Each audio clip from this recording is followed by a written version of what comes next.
Hands on helmet. 10 seconds.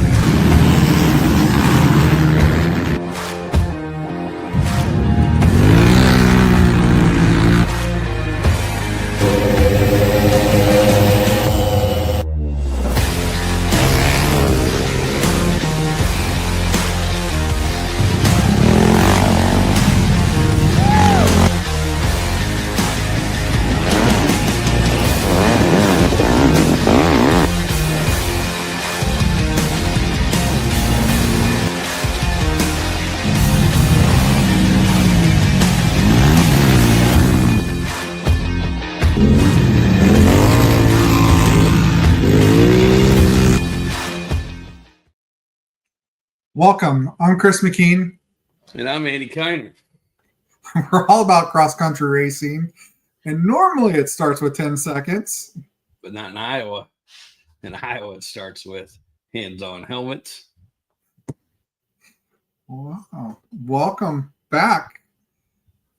We're kind of taking necessary little breaks here and there, which is needed. Right. I have a lot going on personally, so it's needed. But we are almost to the end. We are, unfortunately. Yeah. It's kind of like you're happy, but you're sad about it. I mean, double-edged sword, that's what I always say. Yeah. We made it through, but it's over. That's what stinks. But it's not really over because there's lots of things that are going on behind. Very true. Constantly busy trying to keep the series moving forward and not just sitting stagnant. So, yes. Yeah. I would agree with that. But people may not see it, but yeah.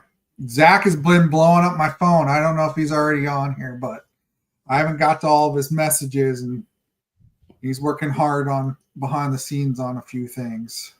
Oh, he is? Yep. Is he going to be there? Yes, we're going to try something at Weldon. So we might have 2 scoring systems going at once. Oh. We're going to be doing some testing behind the scenes, maybe for next year. Gotcha. That close, huh? Yeah. I think we're going to select the 50s. We'll see. We're just going to kind of see. We're trying to just do some beta testing, see how things go. But nothing extra anybody needs to do. It's all behind the scenes. You might just hear some different noises, which we'll like I said, probably pick the 50s just because that's our smaller class, more manageable. And we'll go from there. Or you could always just do the 90 or the stock 90 sessions. That's like one whole race. The stock 90, yeah. Yeah, Zach's just put in the comments, it's $1 billion venture, so get the checkbook ready. Trey. Yeah. That sounds like a divorce to me. Yeah. Yes. What else going on new? I mean, lots kind of talk about. We really didn't get a true recap of round 6. I think we really need to work on like a year in review. Kind of pick out some highlights from each race. Yeah, for sure.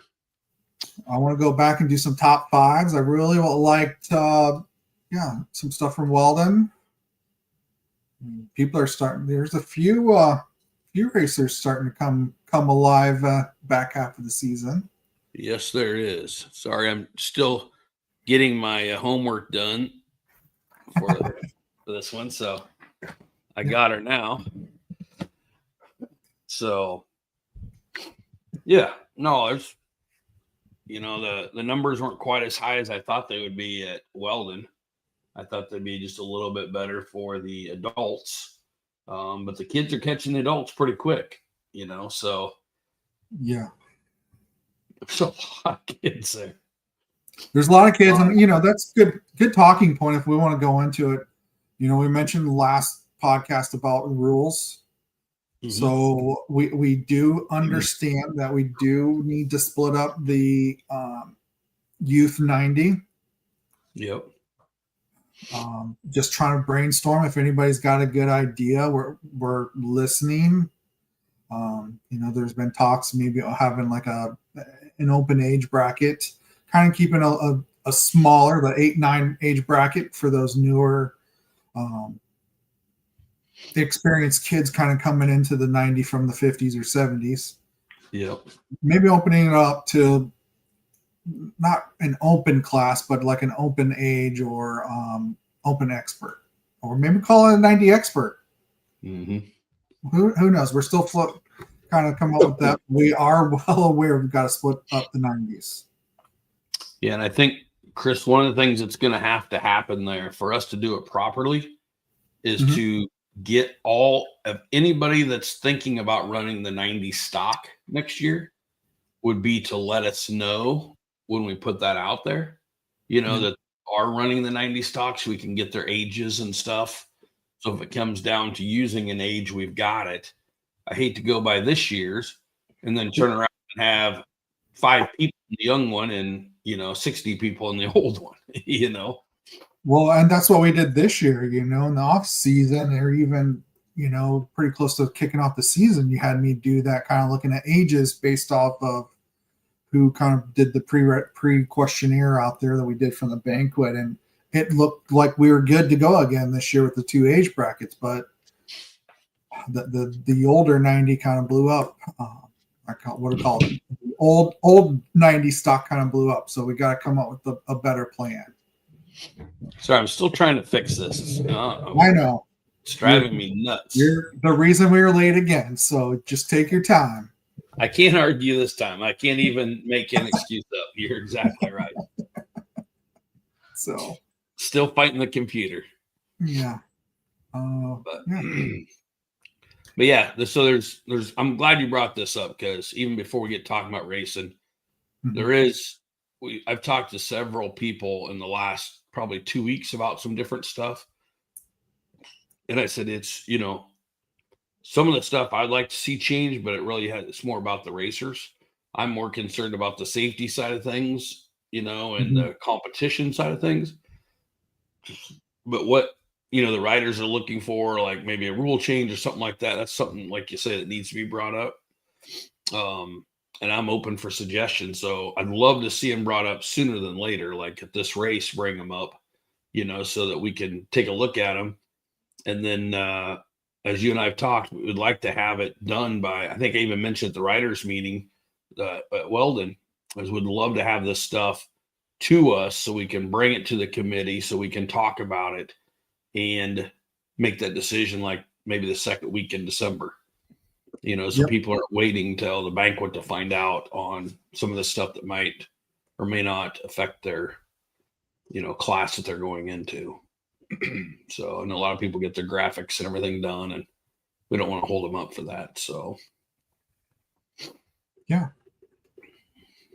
But I know, have you heard anything that needs, we know the 90 definitely has to be addressed. There's no doubt about that. Just to clear something up though, we've had people say, hey, what about having a whole nother race just for them? We don't have time for that race. There's not a way that we can split that up. So the only thing that I even thought about on that was maybe moving the 70s to the 50 race, but that don't work because then you're taking a half hour away from them racing, so, or not. Yeah. And the 70s are actually they're truly faster than the 90 stocks, or have potential to be. So there's just no good way of looking at that. The 50s need to be, separated from the rest of them, and we don't have time to keep making more and more races, so without going later in the day, which isn't good. So, But have you had any people come up to you about rule changes? No, not that I can think of. Oh, I just see a comment, split the adults up into 2 races. I don't think we're ready, which I'll throw this out there. This come from Mr. Shoemake. I think you've addressed this as well, that we're close to needing to break it up, but currently the number's not there yet. We had like 2 or 3 races this year that I think we were okay. We could have, but like this last race, 120 racers, we didn't on a 9 mile or 8 mile course. We didn't need that. It didn't need to be split up. Yeah, hopefully we get to that. If we get to that number, if we get up to that 150 and stay consistent, 150, a little bit more than 100%, I think we do. The issue with that is going to be you're going to have it's not going to be an AM and a PM. It's going to be 2 PM races. You're going to have to go just longer in the day. We can't do it like we used to an AM and a PM because we got enough kids, so Yeah. we just don't have that. But yeah, I mean, there's, I think what makes it so tough right now, and people talk about splitting them up, isn't necessarily the lap traffic, because I don't hear a lot of issues there.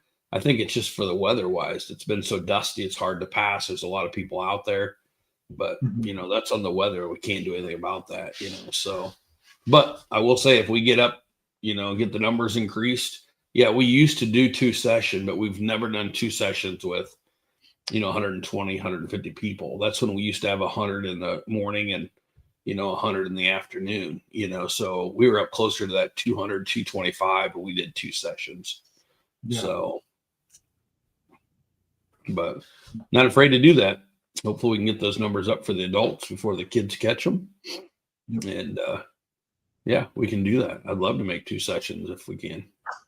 And I know that you also mentioned previous podcasts about the ATV committee, that we kind of selected the ATV committee, and it kind of based off of the adult and youth factor, that a parent could kind of help out with both. But going into 2026, the ATV committee is up for revote. Right. So I just want to kind of throw that out there as well. I kind of like the number 5. We should hover around that. But I would say, even the current committee, there's no rules, and maybe it's something, if somebody wants to throw it out there, that a current committee member can stay on. I don't know how you want to set that up, but I think, it's funny we're talking like this because we're live and we're thinking out loud, which is fine. I mean, we're both too busy currently to try to brainstorm. What did you say? We're going to wing it, and that was at 7:07 tonight. That's right. So we're everybody's getting it live. So with what you just said, though, what did you just say? I can't remember. There's no really guidelines or right. So rules in place for the committee. Yeah, so I think it's very easy. You just make this super simple, and we have the committee that we have now. Yep, it's our 2nd year doing it, so it's the first time we've ever brought it up to say a vote. And we ask them if they're willing to stay on, which I think most of them probably would be. If they're willing to stay on, that's great. If somebody would like to nominate, or if you'd like to be, thought about being on there, then we can take it to a vote at the banquet. You know what I mean? Mm-hmm. And set it up there and let people vote, and see if whoever gets the most votes in, that top 5 will be on there. Yep. So I don't have a problem if it rotates. So quickly, those are kind of new or don't understand what the committee is. What's your 1-minute overview of what the committee stands for? What's the intention of it? I got 1 minute. You got 1 minute. Starting now. Okay. That rules committee is very simple. Okay, I'll be very clear on this. Number 1, we have people that we have an issue, and the issue comes and it becomes it's not a black or white issue. I don't believe in that. Some people do. I get it. But if there's an issue, like if someone hits somebody and we think it's intentional, or somebody cuts the track, and it's up for, there might be a question on it or something, and we can't make a clear cut, or we don't feel like we should, because in the past somebody said, "Oh, Andy went with him because he's a sponsor, or because he likes this, or he bought him some M&Ms," whatever it might be. We tip that out.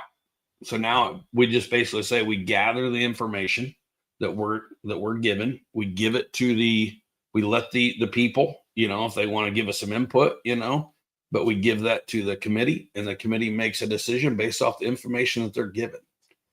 And then the committee is basically, instead of going off of something that I've got to choose between if you did right or you did wrong, basically your peers, your racers out there, they know the situations, they know the track that you're racing, they know the issues that might have popped. They might have seen if someone jumped on a side-by-side track, whatever it might be. Mm-hmm. They can make that decision and said, yes, I do believe this was a mistake, or I do believe that, he should have been able to turn around and go back to where he was. And we throw that to committee and we say, here, this is what you got. They make a decision. Whatever their decision is number one, or should there be a penalty? If they say no, then case closed. If they say yes, then we say, okay, now we know there should be a penalty. Now how severe should be and what is it going to be? And we basically just go exactly off of what they say. It's very simple. Did I go over a minute? You did. That was a kinder minute. It was good. Wasn't 5 minutes. Oh yeah. So, but that's what it is. It's not really something easy to explain unless you have a situation, Mm-hmm. And yeah, I mean, it's basically it's just when stuff comes up, it's not necessarily, you're not going to get a lot of information thrown at you. It's just, we don't ever want that. It's just when there's a situation that we feel that we probably need a second opinion or get their opinion, then we throw it to them. We've had some situations here lately where people have called them. I suppose it's because I'm such a big, intimidating guy. Not. You were wrong. You said big. I know. That's why I said not.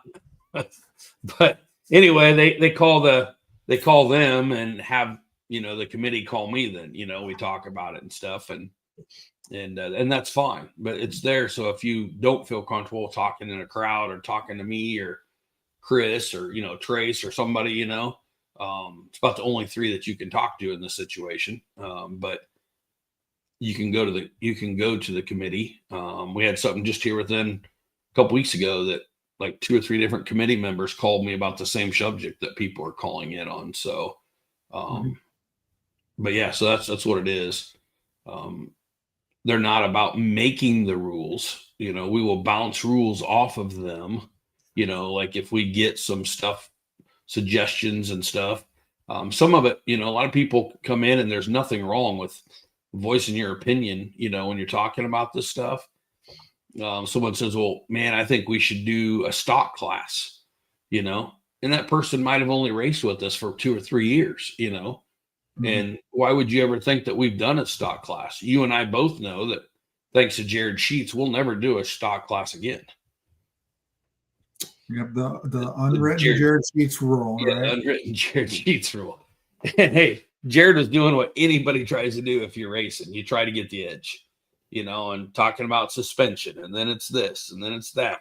What it comes down to is nobody really ever wants to race a stock bike. The kids is a little different, but the adults, when you're going so fast, like, we've talked about this 100 times back then as it came up, I don't really want to ride a bike without a steering stabilizer. Well, that's considered performance, so you can't do that. So then we allow that to be brought up, and then it's like, well, the shocks, they're not rebuildable. Can you put okay, so then we make that change. Pretty soon we might as well call it stock limited, or something. So why I'm getting into this is in 22 years, there's a lot of things that we've tried and they didn't work for a reason. And you may not know that. So to bring it up doesn't mean that it's going to pass or we're going to say, yep, let's do that. There might be some that says, nope, we ain't going to do that because we've tried it. We know what comes of it. It's not that they're making a bad suggestion by no means. So it's an open book. If you see something and you want to bring it up, feel free to do it. It's a talking point, it may go somewhere. It may not, to be honest, but there's a lot of experience and a lot of people, that we can run this stuff by, not just the rules committee, but when we start talking about suggestions and stuff, that's when I'll be the first one to admit I've reached out to guys that's raced with us for a long time. I've reached out to guys that doesn't race with us before or hasn't raced with us for a long time. And bring this up and say, hey, do you remember we used to do this? What was the issue? And lots of times that kind of solves itself. You know what's going on. So I would say any suggestions that you got, worst case scenario, we'll put it in the suggestion box, like what we do with most of your suggestions, Chris. We just water it up and throw it in the trash can. Thanks. No, just kidding. But it's important to get everybody's opinions, and it might be the best idea we've ever had. So I think I have one. I think popsicles, or so on the hot days, we gotta incorporate the popsicles or something for the racers. I don't know about that.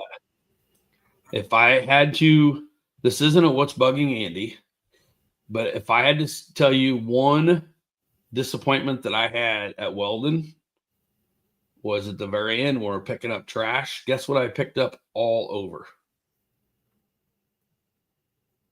Popsicles, wrapper sticks, Yeah.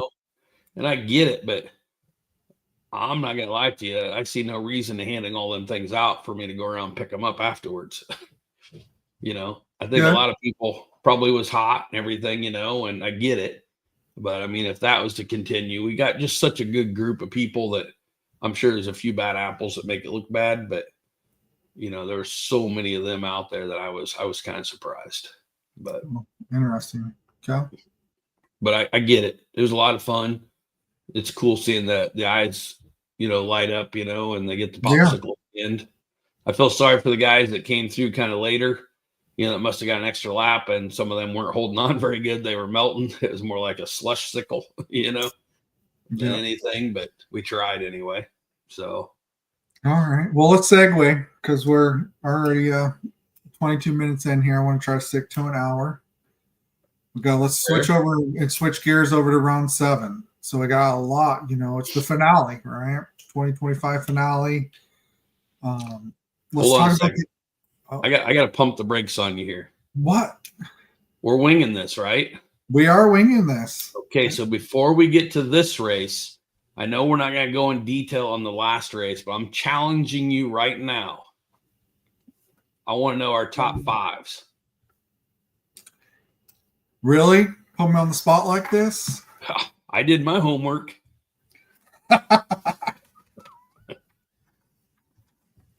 Top 5 kids and top 5 adults. Ooh, now you're throwing me. I didn't do it kids and adults. I did both. Sucker. But we can do that. Okay, let's go with youth, man. I'm going to call out the Style brothers.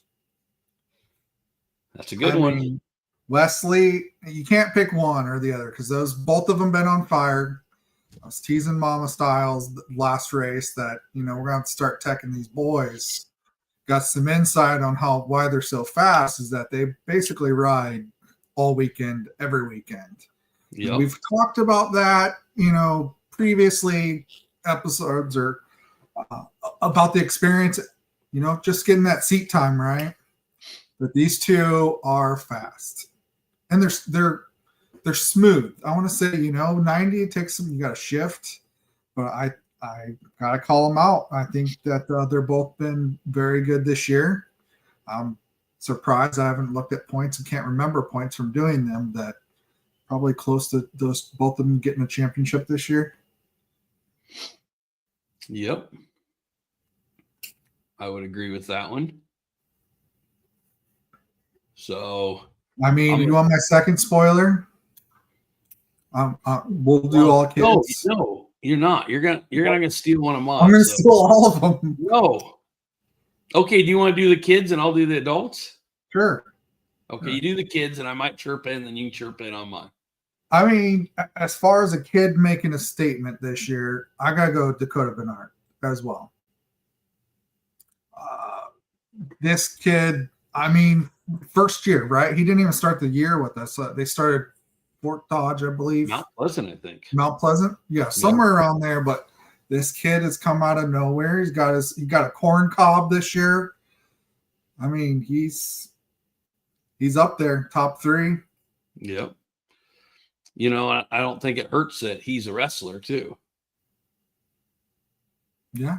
We talk about that all the time, but the drive and and everything, I think it's all makes sense. And yeah, he's been tough all year long since he started late, obviously. But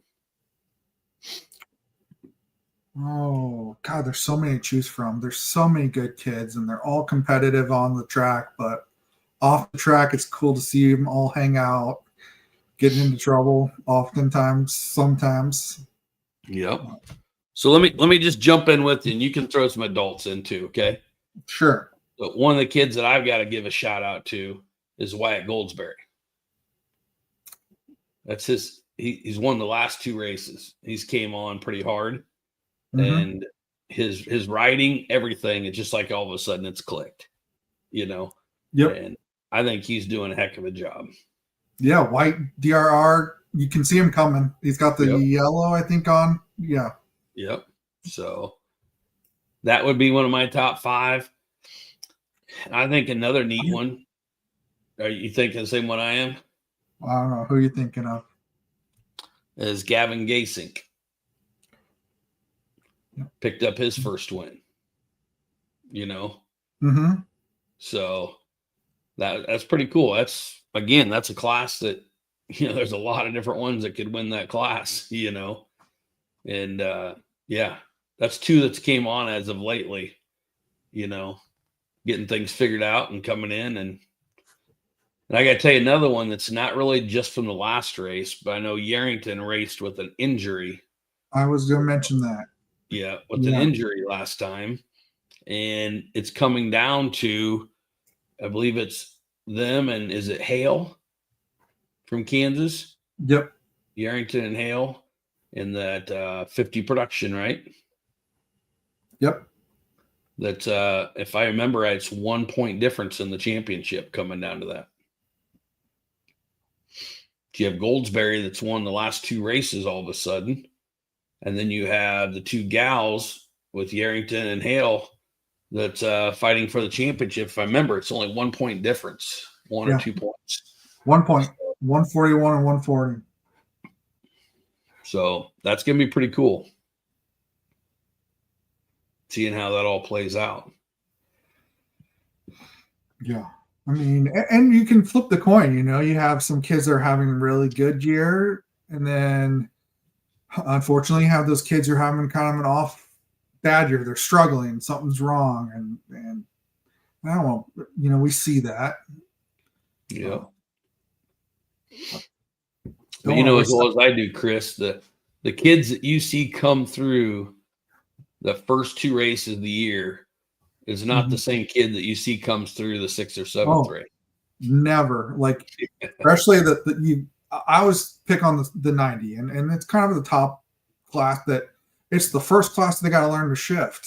And you can tell who's had the practice time and who hasn't by the way they're shifting, coming through scoring. Either sometimes we got to tell them to downshift coming through scoring because they're in 3rd gear, coming to a stop, and those are things you pick up. And then, man, the difference now, they can shift. You guys can probably tell out in the timber, they're leaning over a little bit on their machines. They know how to kind of kick that machine, lean and into the turn, and got the shifting down a little bit better. Yep. I think the biggest difference, other than the kid not being the same, is the nervous mom isn't quite the same.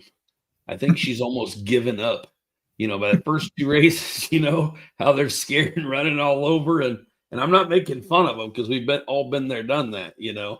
But it's just amazing when you sit back and watch, and towards the end, it's just like, they're just watching them come through. And it's like, okay, I've either given up or I just feel a lot more confident in them, so it's fun watching the whole family, change throughout the year and get more confidence and, in either the kid or the mom, or whatever it might be, or even dad, but it's so much changes throughout the year. It's kind of like watching your own kid grow. I don't know if you ever did this, Chris.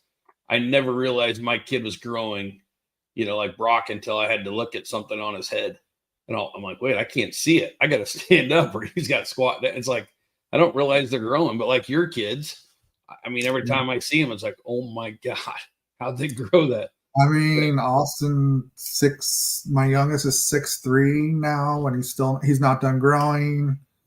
I mean, he's getting better. He suffered a concussion a couple weeks ago, so We got Clarence tonight that he can start practicing again. So he's happy. We're happy. So Nice. oh yeah. What's my oldest? 6'1". So yeah, I feel like you, but it took him until high school to get taller than me. Your boys, what? Right out of diapers were taller than you. So ouch. Here we go. That's being so nice to you. But no, I reference that because sometimes even your own kid, you don't see how much he's growing on the track, and how much better they're getting in. Sometimes we have a better advantage point, of seeing them different places throughout the timber, and coming through scoring and stuff all the time. And just the way that they gain the confidence and how they react to the track and the throttle and the brake, it's so different, so. Always see this. When your hands, like your throttle hands bent backwards, it's a tough day for those kids. Yeah. Weldon showed that there was lots of them with that either arm pump or that thumb just cramping up so bad they had to go to the palm. Well, if you heard a lot of the kids when they come through, people probably get tired of me asking, but at the awards and afterwards when they come through, we tell them they did a good job. You ask them what happened, la-di-da-di-da. I always say, hey, what was your favorite track? And a lot of them say this one, no matter what, because it's the freshest in their head, Yeah. But this one, there was a lot of kids that said, that they really liked that track, but almost all of them said this is the roughest track we've ever had. And they said that last year too. And something that I noticed that I respect out of the track crew is because I was out there helping them build it and everything. And there's a couple times I was like, man, I'll get off. I'm going to move this stick or this log that might be 3-4 inches, goes across ways. And I can't remember if it was Brad or Mathis or Paul Cirque, but one of them said, no, let's leave it. I'm thinking, man, if a kid hits that and goes, but you know what? We're the 6th race into the race. They were exactly right. That's where they need to be learning how to hit that stuff. So more stuff like that was available to us at that track to leave in the place. And I thought the guys did a great job because let's face it, you got to start challenging them, and I thought they handled it really well. I don't think we had too many issues, like that out there, but you're exactly right. They were getting a lot more tired and cramping up and stuff. And I think a lot of it had to do with the physical contact the machine was having with, the track itself and how they felt it, so. But it's interesting that you heard that same thing. So, yeah, or seen it happening, I should say. So, got any other ones for the kids? Jaden Winbush, he was raced with us. I think he stopped at the 70 production, took a year off, I believe. Don't quote me, and then came back and he's won the 90 production this race. So he's coming back. Welcome. Nice to see him back. Kind of miss him. Yeah. He's actually probably taller than you now. He was very short when. Officially, I can say yes, he is. Okay. I seen Jaden and some other ones out on the track when I was working. I shouldn't say working. I was taking some pictures down in the creek bottom during the adult race. And there's 4 of them down there watching, having fun, yelling, cheering people on. And I was talking to them about their favorite tracks and stuff. And yeah, it's definitely good to see Jalen back. So Jalen's actually, he's tied for that top spot for championship. So between him and Riker Birch. How close is that? Are they tied? 136 points with Hunter Rowe right behind him at 125. Still anybody. There's so many close races yet to be determined. So. And I would say this, if Riker is on his A game and doesn't have an issue, but let's face it, in that class, when you're on your A game, you're only like this far from having an issue because you're hanging it out there, Yeah. But I feel like if Riker's on his game, I feel like honestly, there's times when nobody can beat him, and he's grown so much physically, Yeah. But then same thing with Jalen, if Jalen's on his A game, boy, it's going to be tough to beat that kid.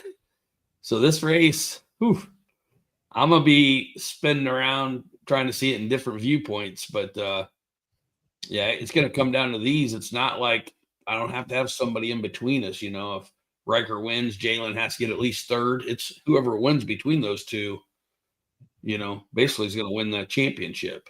So unless they both have issues, it sounds like Hunter's right there to capitalize. Yeah. So that's going to be a good race right there. There's several. When I was looking through the points, there is several not just championships, but let's face it, it's not just first and second. There's a good battle and that's another thing. A lot of people don't realize that we do recognize top 10 in each class, you know, at the banquet. And if you look like 4 through 8, some of them, I've seen some of them classes, Chris, where there's like 5 or 6, 10 points that separates like 6 positions. You know, they're so close. So that's always cool coming into that last round, you know. So I remember last year we had the issue with not an issue, but Moeller, Kendall, and Bailey was racing for the championship, and neither one of them was able to bring home the win. That's when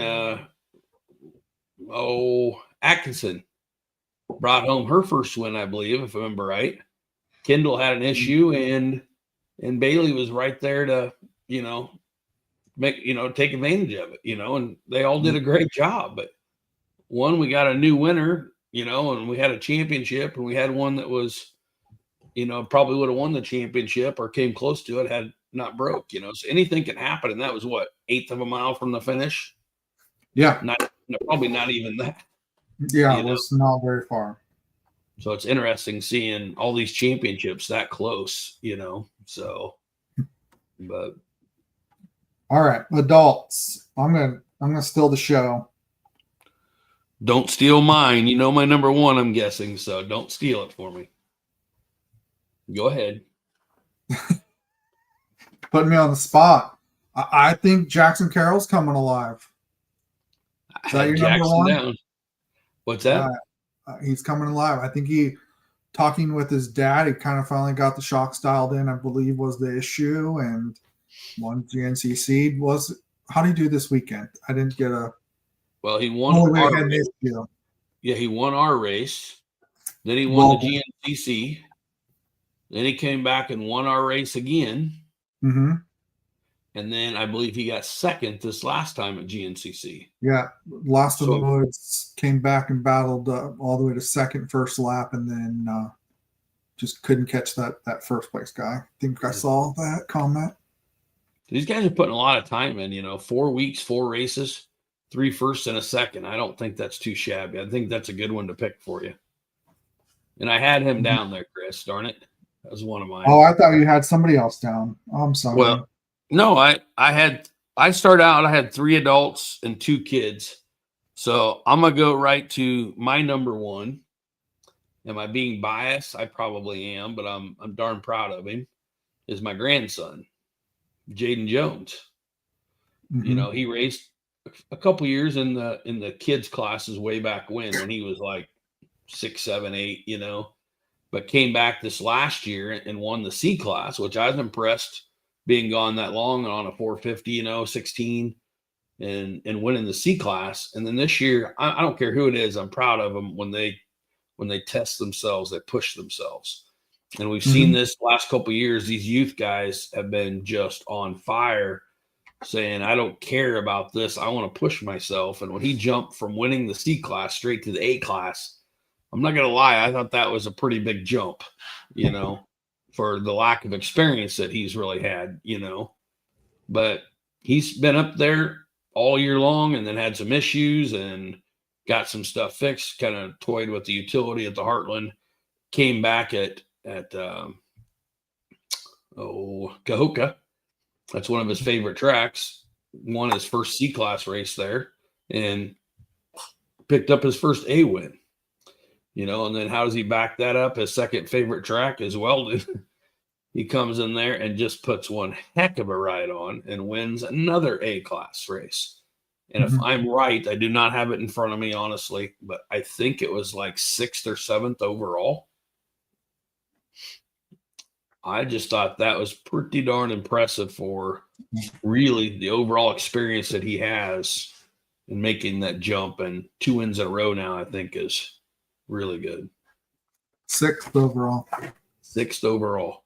Mhm. That's amazing. So yeah, And you got to shout out that whole A class. That is one, if not the competitive class as a whole. I Yep. think for adults, they're all close. It's anybody's taking, I guess you can say. yeah, But even like Jace was right there battling. That battle was so close. We get to see 10 seconds of the whole, what was it, 8.5 mile track, whatever. But you could see him coming right after another in that class, top 5 or so. It was good battle to see. yeah. No, I thought that was really good. I'll give you my third one, and then you can have it from there and finish us out. But I got to hand it to Cooper Krug. Cooper, he's been fast with us. The battles that he had in that junior class, and then moving up, and he won the A class last year, I think, if I remember right. Yep, it won the A class, and he jumped. I think it was Murray to double A, if I remember right. Yep. And man, he's been knocking on the door. I might be wrong again. I don't have it in front of me, but I think he's been like maybe a couple seconds or a second, but mainly like 3rd, 4th, if I remember right. In those last couple races, man, he has just been on fire.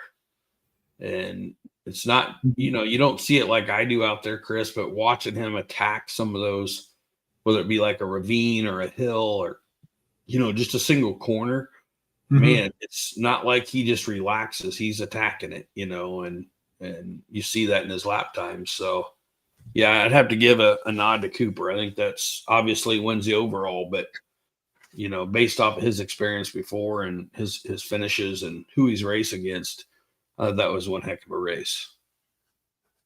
Yeah, I would say let's talk about women's class. That's kind of been a shakeup this year. I heard rumor that Ashley's kind of done for the year. I heard that as rumor. It hasn't been confirmed, or I haven't confirmed that. But Bailey Halls took the win. Kind of glad to see Bailey back. But Trinity Williams is kind of, I think, hit another gear. She's found 6th gear on the Honda. Shout out to her. Summer Akers is right there too. Right there. Yeah. And if you want to talk about some improvement, you can see Bailey Llewellyn. You can kind of see she's going in the right direction. I mean, learning is key, and she's progressing. Yep. And speaking of Bailey, I think Bailey was the one of every single person that Saturday of race day was the most excited. And I think that was on a toe back at the end of the race, was the one most excited to get that popsicle. Yes. So that's always cool seeing that. So cool. Well, then obviously it was a great race. We can't say thank you enough to the Bear family, for all the work they do. And, it was amazing. The places, they just do a great job. So yeah. But we have a race this weekend. Supposed to leave tomorrow night, Chris. Oh, good luck. So yeah, excited about this one. It's Murray.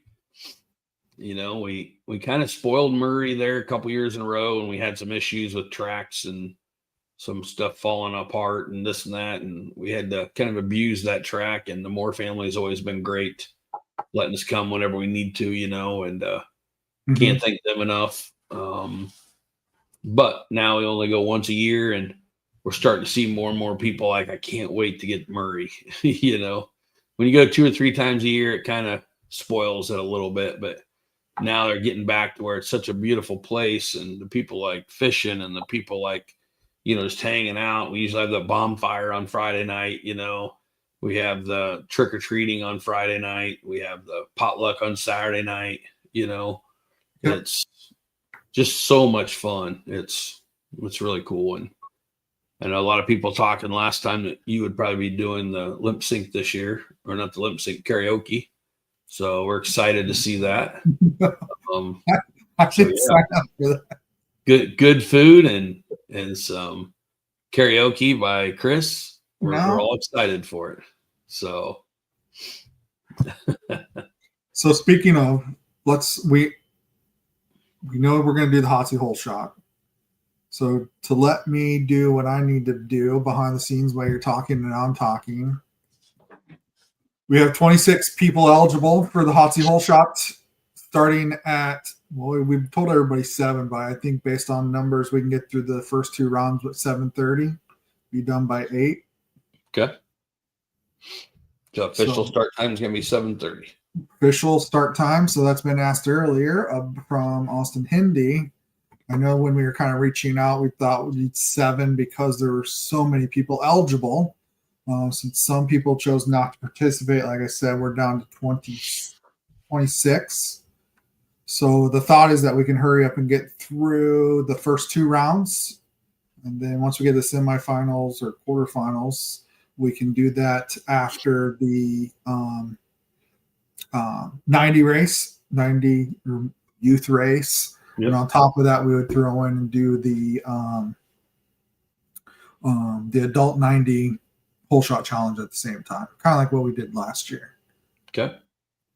So I'm going to share my screen. I got everybody's name here, kind of shared.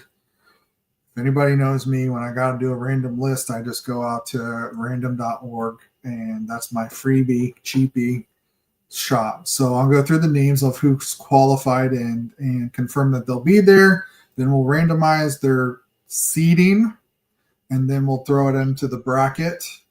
I'll show you the bracket's pretty simple. It's just based on seeding. How this bracket with only 26 people, the first 6 people seeded. So if your name is randomized 1 through 6, you get a bye in the first round. So this is how. So Chris, just to be clear on that, nobody's really going to be seeded as a real seeding, right? I'm not saying like this guy's the best, so he's going first. That's not how we're doing it. No, it's just a random draw, right? Random draw. Yep. So the first person that you draw is going on number 1. Well, the second person is number 2, correct? Yep, that'd be number 2 up here. Okay, yep. Just wanted to clarify that. Yep. So we can get this bracket done, and everybody kind of sees who they're going to race, and we can kind of review it there before we go off the air. So, all right, those who qualified, just random order that we threw off from the whole shot list that we have. Anthony, who was it that paid you? What was that? Who gave you the $20 at the last race on this? Nobody. Didn't someone give you $20 to be drawn first or second? No. Are starting a rumor? Just getting it started early. Okay. It's all random. That's why we put it out here, because it's been said before.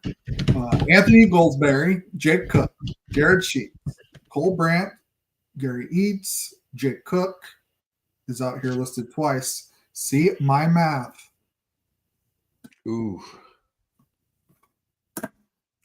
So now it's only a 25-man bracket?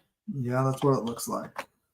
Summer Akers, Austin Hindi, Kevin Weedy, Thad Trump, Kyle Burnham, Tyrell Kerr, Zachary Guthmiller. I apologize if I slaughtered her name. Jace Tomlinson, Adam Siebold, Trayton Akers, Jordan Berg, Jacob E. Hooper, Matthew Forser, Trinity Williams, Justin Murphy, Jackson Carroll, Tyler Birch, Shay Gilberstein, Waylon Essip, and Ty Sherman. Those are the 25 through in the bye. We'll see how it just goes randomized. Oh, Matthew Forser. Drum roll.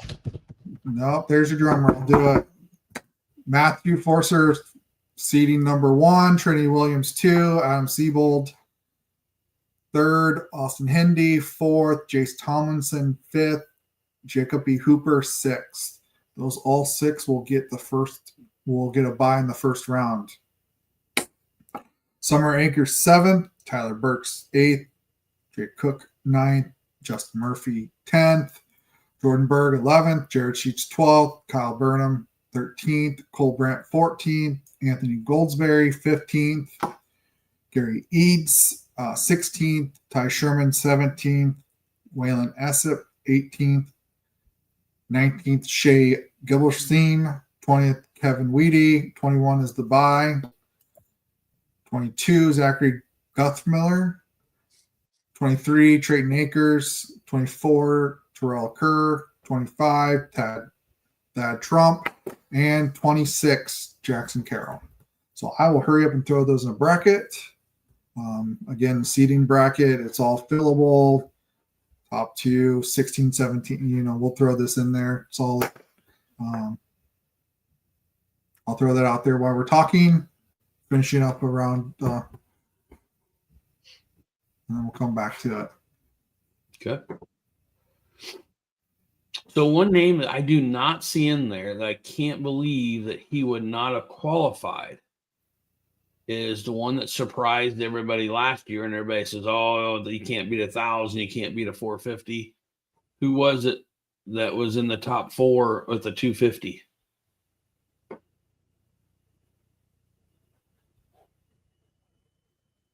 That was your junior class, Verts. Yes, Sonny Verts. Did he not get a hole shot? One moment. Put me on the spot here.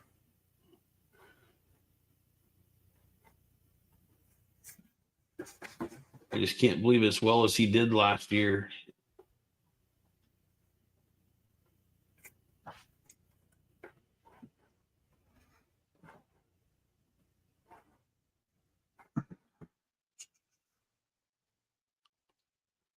Share my screen. Oh, blue screen. He did not. Did not get a hole shot. Cole Brandt took the hole shots in schoolboy all year long. Junior class, no, it was Kason Enquist got 3, and Trayton Akers got 1. That's only 4. Yeah, the one who won the first 2 rounds was DQ'd.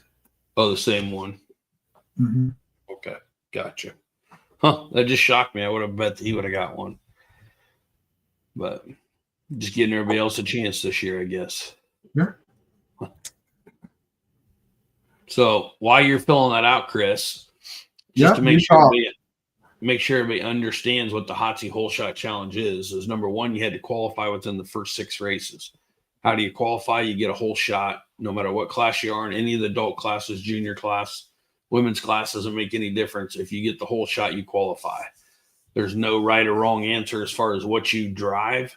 So if you are on a 250, a 450, a 1,000, we get people whining, and I mean absolutely whining, this as well as I do, Chris, that, oh, you shouldn't be able to run a utility with the sports. I'm on a 450 and I'm having to keep up with the 1,000, Well, the 1,000s, the big Can-Ams and Polaris's, they're fast to take off, but there's a lot more weight they got to get turned around that corner down there. And that early in the morning, there's a lot of dew sometimes. And, last year we seen a kid on a 250, the smallest one in there go to, I think he made the semifinals, if I remember right. I think he ended up, was it 3rd or 4th? Or maybe he got second. I can't remember. I know he's in the top 4. So it doesn't make any difference. A lot of it plays on nerves, and not starting. We've seen some of the fastest guys not have their keys turned on. It's just like a start, We see some of the fastest people sitting there on the starting line while everybody else is taking off, because the key wasn't on or whatever it might have been, But so anyway, you qualify for it. Then you got to take the challenge by saying, yes, I want in. You're in there. We do the drawing like we just do now. Come Saturday morning, instead of 7, it's going to be 7:30 now. We just found out officially.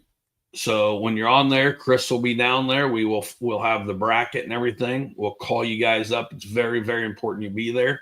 No, we will not wait for you. If you say that I'll be there in 5 minutes and we're waiting for you to go, we can't go on without getting through. So you're there. You're there. If you're not, you're not.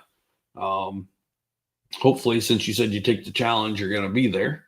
But we will flip a coin. And let's say Chris and I are racing the first time. We flip a coin. Chris wins the coin toss.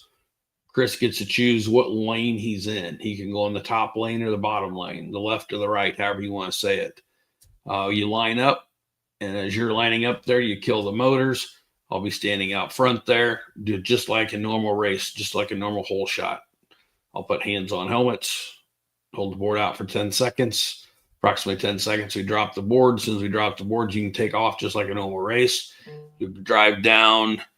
I'd say it's probably, about 50 yards, Chris? Yeah, 50, about 60 yards. So you'll go down, you'll go past the banner, and then you turn around, go a 180 around the bale, and then you come back to whoever crosses the plane of the banner first is the official winner.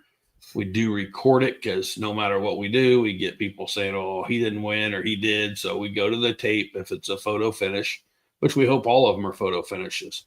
But we will go to the tape. And if it's too close to call, which we've seen that before where they come across the exact same time, then we redo it. It's a single elimination. So like we already talked about, Chris and I's racing. He won the coin top. He flips. Of course, he's not going to win the race. I win the race, so I move on. Chris goes home. That's kind of what it is.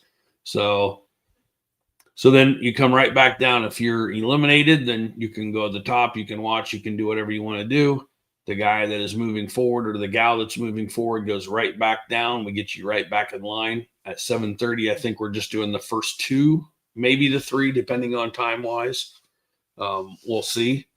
But first 2 or 3 rounds. So you'll go one, you'll come right back down, you'll get back in line, get paired up with who you're paired up with. We do the same thing all over again. At the end of the day, after the 90s, I shouldn't say in the day, but after the 90 sessions when we'll finish it up. And that's when we'll get down to the top 4.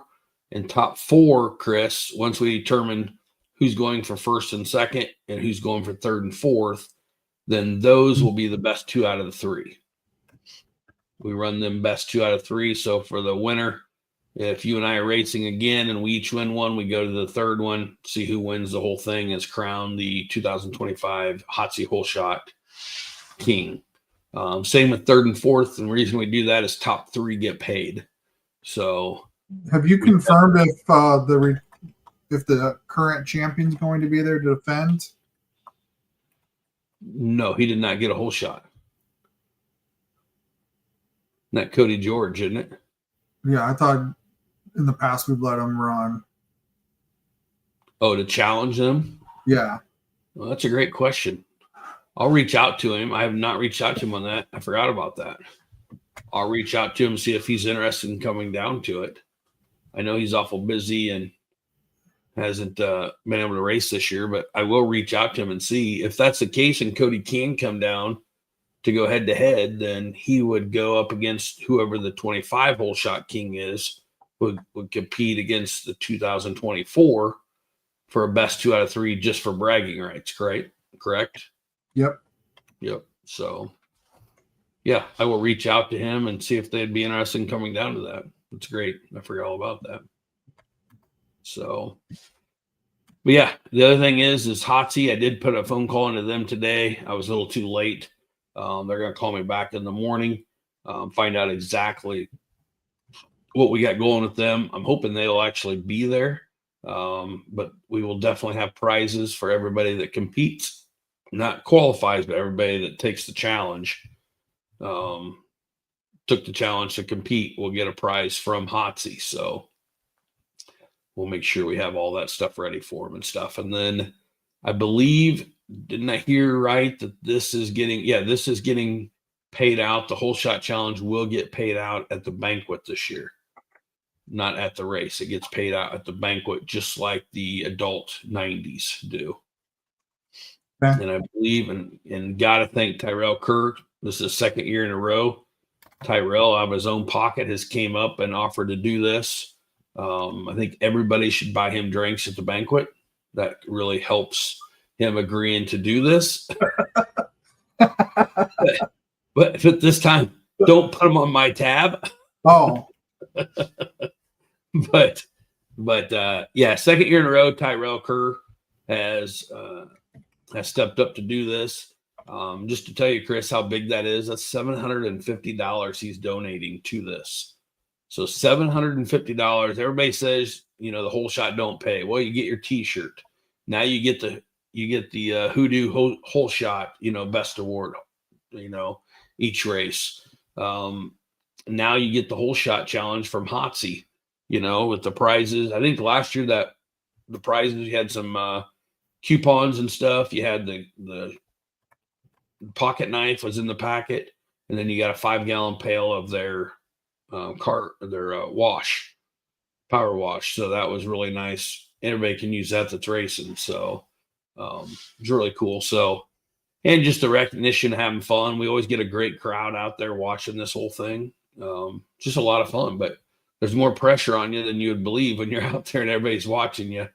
The amount of people that's machine won't start all of a sudden, or you leave the key off, just have a brain fart, so it will be different this year. We don't have the crowd pleaser. Paul Sirk's not going to be in it, so I think Paul intentionally let off the throttle to let other people compete in it this year. So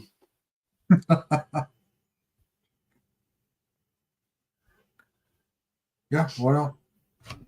What else is going on that day? No, I think that's about it. But we do our whole shot challenge, then we do our 90 class, then we finish up the whole shot challenge, then we go to the adult 90 challenge, which is the whole shot challenge as well. They do the same thing. Then we do our 50s. And remember, this is the final race of the year. So a lot of emotions going on, a lot of pressure. Kids are having a lot of fun. Then we do our final race of the year with the adults. It's definitely not the toughest track, but it's one of the more fun tracks, I think. Hopefully the rain that we've gotten, I think they're getting some tonight, actually, or today. Yeah. So that should help out a lot. I don't think it's supposed to be super hot the next couple of days, is it? I haven't checked weather. I was just kind of looking, or checked temperature, but weather, I saw earlier they were getting some rain. Yeah, so that's definitely a good situation for everybody if we can keep the if we can keep that down dust wise. Let's see what the weather is supposed to be like this weekend.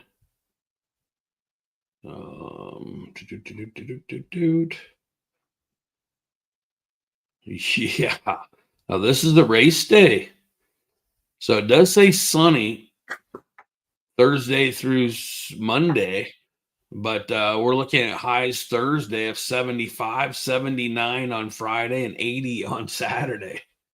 They don't get much better than that, with lows from 55 to 57 those 3 days. That's good. That means we're going to get probably pretty decent. I don't know. We'll get some good dew. So it'll be slick for us during the race. So I thought I'd just seen a message here, Chris. About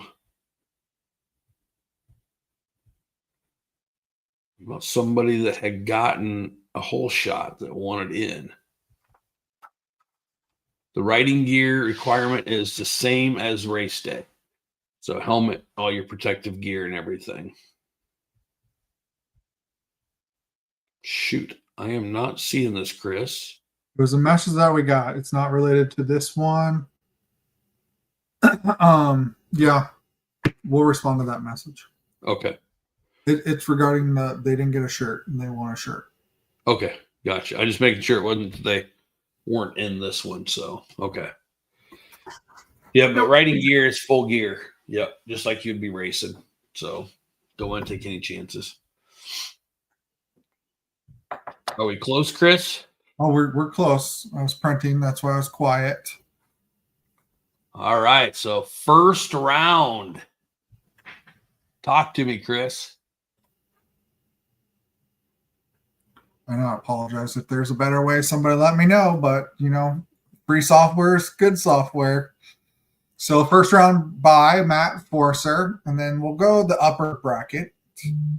This is Gary Eads will go against Ty Sherman. Jake Cook against Tyrell Kerr.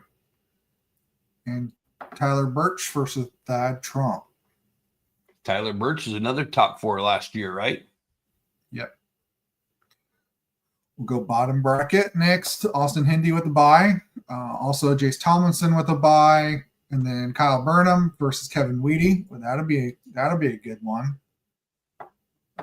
Jared Sheets drew the bye. So we got a double bye at the first round. So it will be Jared Sheets and Jace Tomlinson second round. We'll just stop over on the bottom side of the bracket. Adam Siebold with the bye. Cole Brandt, Shea Gilberstein, and then Jordan Berg and Zachary Gumpmiller. Zachary, let me know if I'm slaughtering your name. I apologize. And then Jacob E. Hooper with another bye. Who'd you say? Jacob E. Hooper. Is that how you say his name? Bottom right. Jacob E. Hooper. Get your trifocals out. It didn't sound right, but maybe it is. I think he's C or something. Okay. I believe. Gotcha. Okay. Is that big enough for you? That's good. May come out some. So Trinity Williams with the bye. Anthony Goldsberry, Waylon Essep, Justin Murphy, Trayton Akers, and then Summer Akers against Jackson Carroll. Man, I would say right side of the bracket's a little heavy. Some good races there. Yeah, very good. I'm impressed. That's nice. That'll be fun. So you want to make a call right now? Chris, who do you think is going to be this year's champion? Dang, put me on the spot. As a fun thing here. I don't know.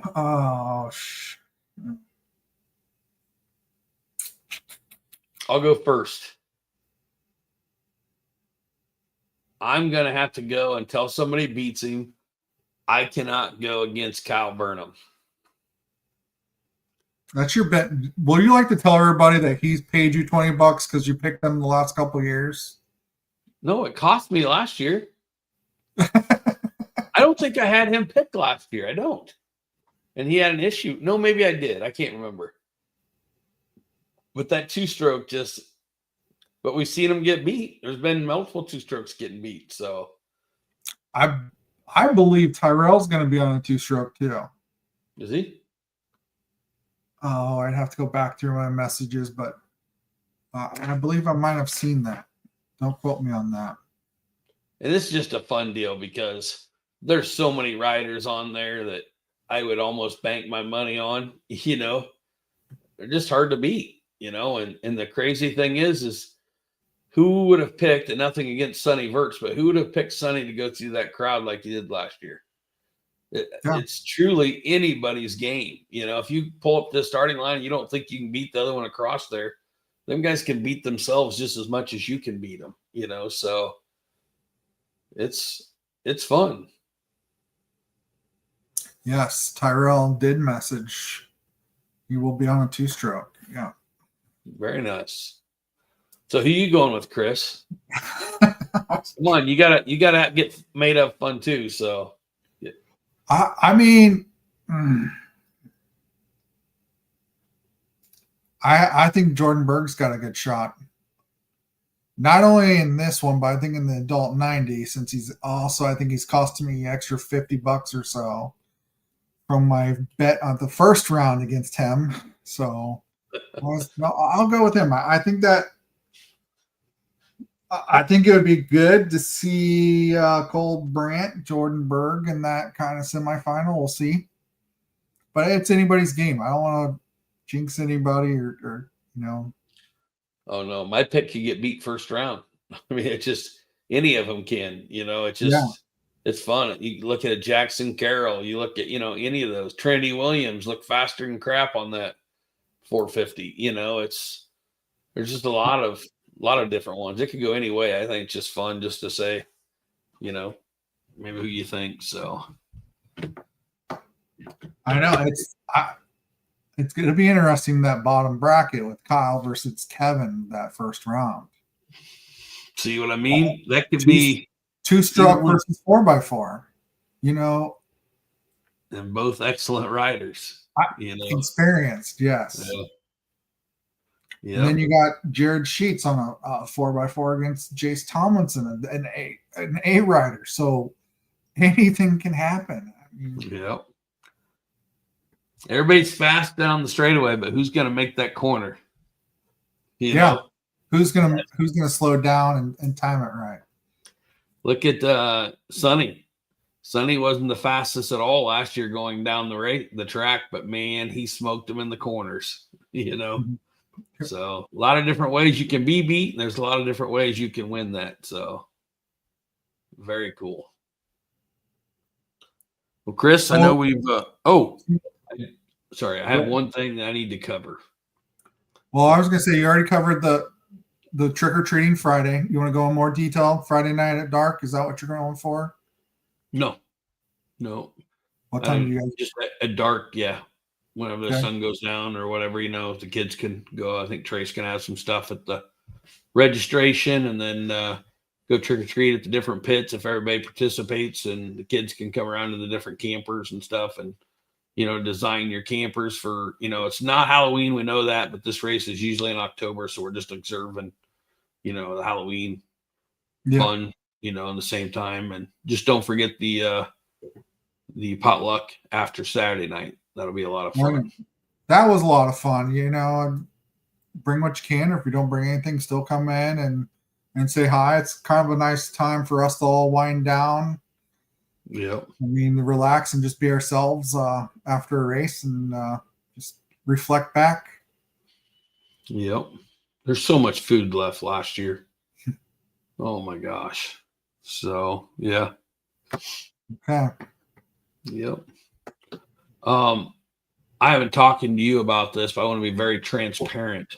We had an issue at the last race where a youth came in that was just getting started and thought the production that they could put a 50 motor in a 90 machine in a race. And obviously you can't do that. So Chris, I made that call, to make sure that they had the plate on with the cross, with the line going diagonal down through the plate so you could see it, and they came through scoring.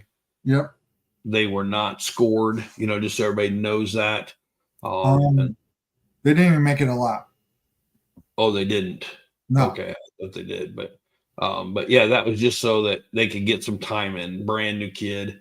We had another thing on the last race where the family came to me, reached out to me beforehand, and a little girl was just getting started on a 70s.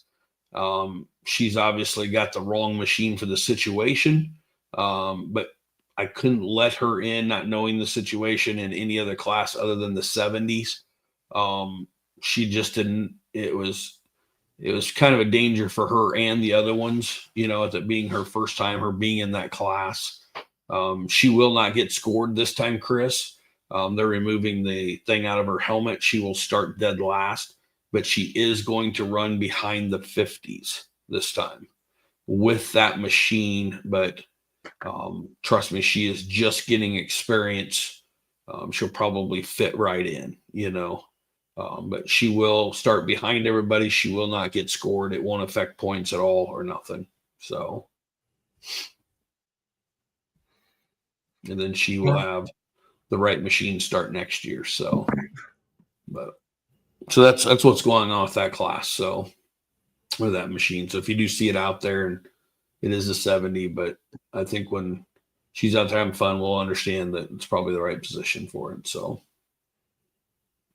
All right, good calls. Way to be transparent. Yeah. Is anything else bugging you? Man, I'm like really, really not ready for this one tonight. Oh, Everybody's favorite segment. What's bugging Andy? I mean, one positive, you are taller and bigger than most of these insects, so got something going for you. the short jokes. That's what's bugging Andy. It's the short jokes. You know what's bugging Andy this time? I'm afraid to ask. I'm going to tell you. I don't know which way you're going to go. This is the last race of the year. For us. A lot of races left, but not for us. This is the last race. 22 years of the Iowa ATV Hare Scramble Series. And this is our last race of 2025. Yeah. And it's kind of tough because I'm going to talk about the workers first. And I shouldn't talk about that because this is what's bugging Andy. Yeah. But what's bugging Andy is this is the last race. You know, we always say we're going to get together more often, but let's face it, we're all so busy anymore. It seems like we don't get together. You know, I had to go to the late models by myself the other night. You know, that was bugging me. That was bugging me. And I seen one of the best races I've ever seen in my life. If anybody was there, it's phenomenal. So I'm glad you missed it, Chris. Sorry. I mean, it was. But with that being said, it's the last race. What's bugging me is knowing that, you know, 4 or 5 days from now, I'm going to wake up and realize that I got to wait till the banquet. If I want to be honest, to truly get the race family back together. You know, you'll see some and this and that, but all the hard work that goes into it throughout the year and the time and the effort, the sponsors, the landowners, the workers, you know, the racers, the families, everything. It is like we started talking again of the show, you know, it's tough on that last race, you know, because everybody coming together. Let's face it, how many of the little kids are going to be taller than me, you know, when we see them next time? Banquet. Exactly. The whole 50 class will be taller than you. So, and I got to stand up on stage with them. It's like, I give you the perfect thing to yell at me about, you know? So no, that's the biggest thing. There's nothing really. I was so proud of everybody at the last race. I've got something to plug in. If you want to go, what's bugging Andy is some of them had to stop and talk about the weather. You know, you always talk about that, talking, pulling people over about the weather, but I did. I had two people. Tell us in detail what you're talking. I agree. You know, we all know first year racer, and it was a class racer. Both got talking from me. They're just coming too fast. They're scoring. And maybe they were a little anxious. I know the one class, first, second, third was right behind him. And he had to keep going. But I'm like, that's not an excuse not to slow down. So we do watch it. And just because I'm not out there, if I'm sitting inside the trailer, I know if you're second gear, first gear, we've been doing this long enough that we can tell just by the sound of the machine if they're going fast or not. So I did pull a couple over after the race, and even I think the one was during the race. Gave them a nice stern warning, and it wasn't, you know, probably 5 second, 10-second stop that they got to talk to me for a little bit just about speeding through scoring. So we do see it. I've kind of taken that active role of pulling people over and having a talk. Yep. You know, Chris, on that thing, what bugs me the most about, I shouldn't say the most, maybe it is when it seems like we get the same 2 or 3 that's doing it all the time, right? Yep. Class. And that being said, that 1 or 2 people that thinks that they've got to make up, and let's face it, they're cheating every time they do it. I'll be the first one to say that, because then everybody else does it right. And then you decide that you got to come through there in third gear. Yeah, if we don't get you stopped right then, we may not, but we're going to talk to you for sure. But you're cheating because you're cutting off 3 or 4 seconds so that everybody else did it right, you know? And every 3 or 4 seconds in cross country is a lot, you know? So what bugs me, though, is I got to sit there half the time because they don't listen to other people. And then I could be out there watching. So when little Joey, you know, falls off the squad, needs the help, we can't be there because of some, you know, goofball that thinks that they can't go slow when they need to go slow. You know, that's still part of the race. And so I'll calm down there because that just irritates me every time I think about it. You can only tell them so many times. So, But yeah, So that's what's bugging me. I hate to do it, but I will do it. And it's just safety thing. It's the safety not only for us at scoring, it's all the spectators. Where's the number one place where a lot of people are gathered, where they can see the action, where everybody's slowed down. So, yep, exactly. but yeah, other than Chris, I tried to hold you to an hour, and I think I've held you to hour and a half. So, last one of the official season.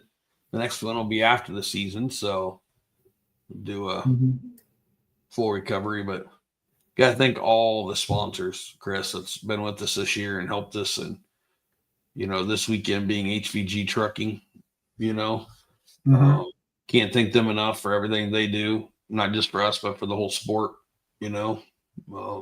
Power Sports Share, for everything that they're doing. I know they're just getting started. We need to help them as much as we possibly can. I'm excited. We was talking today at work about snowmobile trips, and I don't have a snowmobile anymore. Something that I can use Power Sports Share, to make that happen. So looking forward to it. But definitely got to thank everybody, the landowners, the sponsors. We're coming down the moors. There's nothing that tickles me more, I think, all year long than seeing Eric and Connie on the golf cart, coming out there, big old smiles, ready to go. They're just talk about a couple landowners that truly love the sport. You'll figure that out this weekend. So, yeah, it's been a good year. It's kind of flown by at times, and other times it's drug on. Yeah. Oh, I will say one more thing for me. Yeah. If anybody's coming to the track this weekend that's not racing that would like to help out, we could definitely use some help. We have a couple injuries on our track crew that we're going to be down a couple guys this weekend. So we could definitely use some help if somebody would like to help sweep this weekend. One last time. We definitely don't want to be short on track help. So I think we've got some new unofficial track crew members, so maybe they could step up and help out a little bit. We do have some unofficial track members, don't we? Yeah. That's a good point. They got some shirts out of the deal, so they need to step up and do their part. Absolutely. I think they were tuned in earlier. But yeah, if you're able to help, yeah. Mr. Shoemake said he'll be there to help. Perfect. Sounds but I had good. threw this out there. Chad threw out there in the comments that he's extending. So last podcast we talked about making sure that we're turning in those Tylube Top Gun certificates at the end of this race, but he's extending it. It looks like he's going to let you turn them in at the banquet. So those that earn a Top Gun certificate at each race, fill those out, give them back to Chad, and you are eligible then for the end of the year banquet Top Gun award. So just want to throw that out there as always. And Chad didn't say anything, but I'm going to make a special deal for gas. I'm hoping he's going to be there some fuel, so bring your own container and 5 gallons. I'm throwing it out there, so if I say it, Chad has to do it. 5 gallons for $78. 78. I'm just throwing that number out there. Nice. Heck, let's do 5 gallons for $75, and then I'll get a bill. Okay. Nice. I like it.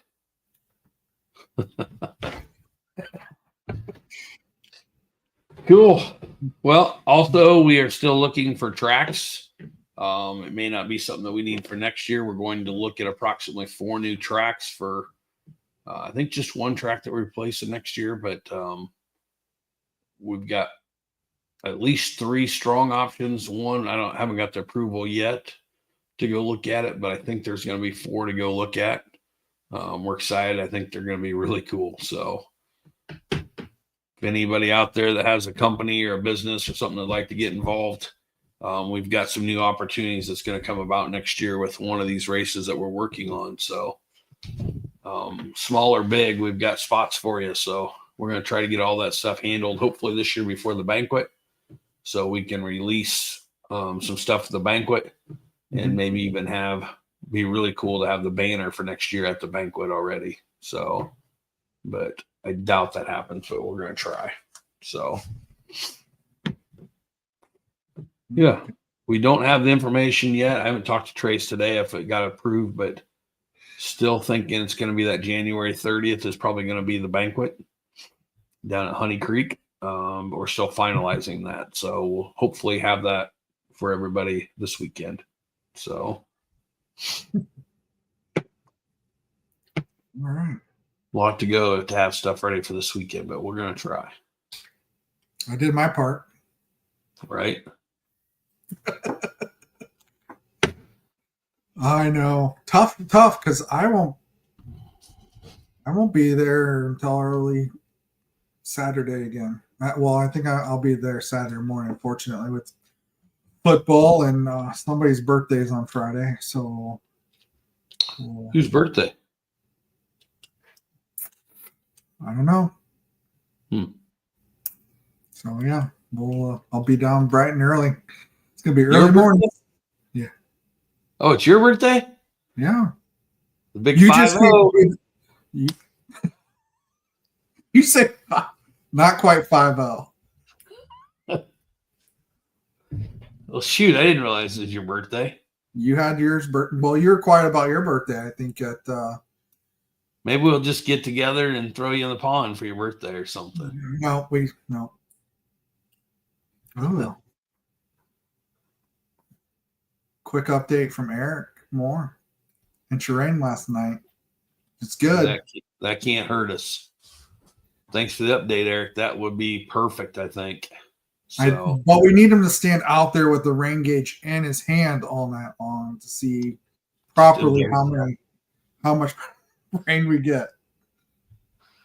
Yeah. I thought maybe Eric was going to tell us he had the pump ready and the watering system for the dam. Oh. But we'll take the inch of rain. I think that's perfect. Yeah, I'm sure. There'll be a lot of people excited to see that after the last couple dust races we've had. Yeah. So cool. Right. What else is new, buddy? Wrapping up here. Man, I think that's it. I think that's about all I got for you. So, yeah. All right. I think top 5 was fun. I mean, if anybody wants to slip me a 20, I'll mention their name. We gotta do something. Make it entertaining for top 5. I mean, everybody does a good job. I mean, you can't highlight everybody. Highlight a few, but you can also acknowledge, man, what do you call it? What did you hand out at the State Fair? Tough Luck Award or something like that? Yeah. Couple. I mean, you hate to see it. Just the year's not going the way that especially the kids. There's a couple of them. You root them on quietly, and something happens. But that's got to give and take, and it's a hard life lesson that not everything's easy, but you learn from it and move forward. Anything else you got to bring up? I only got one thing for you that I can think of that if you could help me remember. There's only 111 days, Chris. Oh my.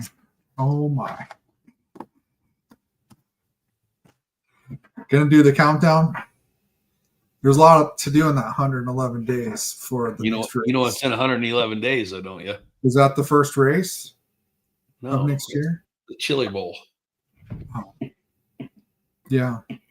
It's racing. That's all it counts. It is racing. Might have to make that happen this year. I need a vacay. I'm ready to hit the road. We need to go see some races. Yeah. So 111 days. I thought you were doing a countdown for next year's first race. No, we got a lot more days than that. We can start earlier. Yeah. As long as you'll do the scoring. Because my And wife also- will not be out there with snow on the ground. I guarantee you. We need to have a frost buster. Right? Huh. Yeah. So. All right, man. All right. Well, thanks, buddy. Thanks for all that's entertained. That's stayed along with us while we work our way through no set agenda. Free Yep. for all. I think that's how we do best. So if anybody knows me, kind of like to have outline. Try to be pretty organized. I think that worked with you the first 2 podcasts, and then throwing it out the door, and it's been free for all. We'll write down a couple highlights and go from there. Yep. Makes it a little bit more entertaining, I guess. Yep. Exactly. But I did see where you're going to dress up as a princess on Friday night. So I haven't got pictures. the costume yet, so I can't guarantee that'll happen.